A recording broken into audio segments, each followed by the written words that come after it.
Hi, I'm Shirley Cockett, the founder of Integrated Learning Therapy.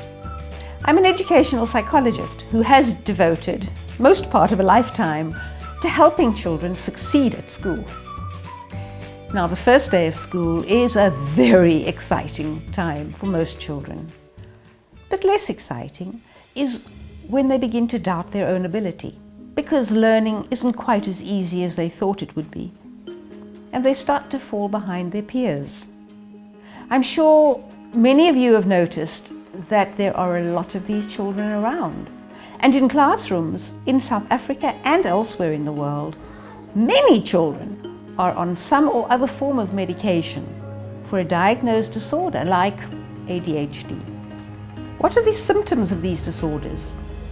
Well, usually children find it difficult to concentrate. They find it difficult to sit still. They seem to show a lot of movement. They are impulsive. They are distractible. They can't finish their tasks in a given time. These behaviors are then labeled, and the labels are then treated accordingly, usually with some form of medication or a behavioral modification technique. But are these labels accurate? Not in our experience. The labels are given to symptoms. The symptoms are behaviors. Now, we can see these behaviors much like the tip of an iceberg, but what we can't see is what lies beneath the surface of the water. So, in order to understand what is giving rise to these behaviors, we need to go a lot deeper. Many of us think that learning to read and write is simple, but it isn't. Those are skills that we have to learn, and we acquire those skills as a result of brain development. We call that neurodevelopment.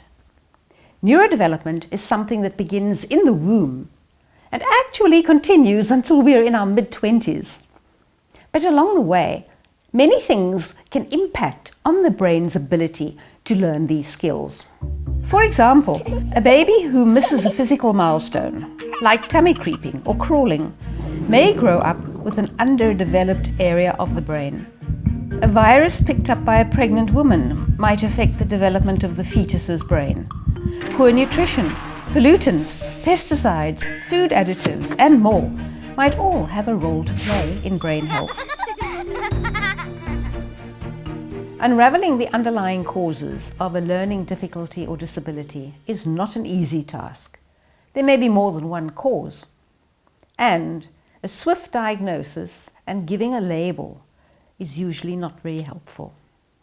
The good news is that with careful, thorough investigation and evaluation, we can uncover the underlying causes of learning difficulties. But even better news is that we can help correct the irregular functioning of the brain. Cutting out environmental offenders is important, as is giving the brain a second chance to develop optimally through movement. Knowledge about the astounding role of movement in brain development is becoming widespread, and integrated learning therapy uses that knowledge to help children succeed. For nearly 2 decades, we've been helping children change that "I can't" into "I can", and helping them regain those early levels of great excitement and confidence. So visit our website, ilt.co.za, to find out more about us, to find a practitioner near you, or to consider taking one of our training courses so that you can either help yourself or offer help to your community.